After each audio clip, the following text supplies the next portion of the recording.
isa ako sa mga backlog. 1995 pa, nagparehistro na kami sa DAR. Noong 1996, may notice of coverage na. Nakapunta na sa land bank, binalik ng land bank dahil sinapsap ang title.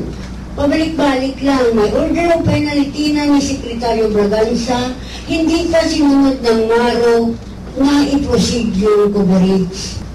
Sinapsap ulit, imbis na chap-chap na malaki-laki, ginawa pang gumo, yung dilis. Maliit-liit na. Alam mo ni Sekretaryo de los Reyes, noong Pebrero, nag-dialog kami sa kanya, nangako siya, na gawin na mayroon ng MOB, magkakluwa na kami bago mag-June. Ngayon, June na, hanggang ngayon, paikot-ikot pa rin. Dahil sabi ng doon sa lokal, sabihin mo, bakit? Anong pa ba ang kailangan? Ano pa ba ang kulang? Dahil nagsabi ang land bank sa akin noong panahon pa ni Sir Simbrano na sabi niya, ready na mga manalo. Ang DAR lang ang may kulang. Ang DAR. Sasabihin ko lang kay Pinoy na sana mag-intervenir na siya sa kanyang sekretaryo. Ano ba ang pakiramdam ni Sekretaryo de los Reyes na hindi siya sinusunod ng lokal? Kaya ngayon nanawagan ako kay Presidente Aquino na okay ang sabi niya na hanggang 2016 o 2016 ang carousel. Pero para lang siguro yan sa mga bago, hindi na yung pwede sa mga luma dahil tapos na yan eh. May MOB na yan. Kailangan na namin yung kluwa dahil mahirap na ang buhay namin sa Negros. Hindi lang ako.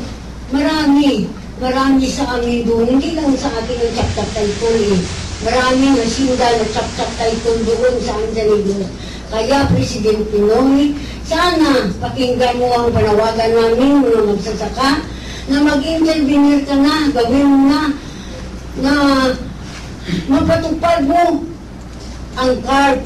Katulad na kung napilyo man yung ina mo noon, gawin mo na bilang anak.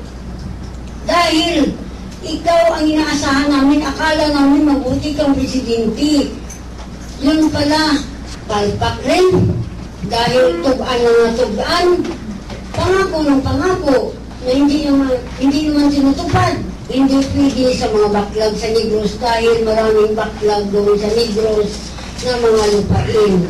Sana mag-intervene ka na, panawagan ko lang sa iyo, President Pinoy, na sana mabait ka na presidente, sundin mo ang programang agrarian.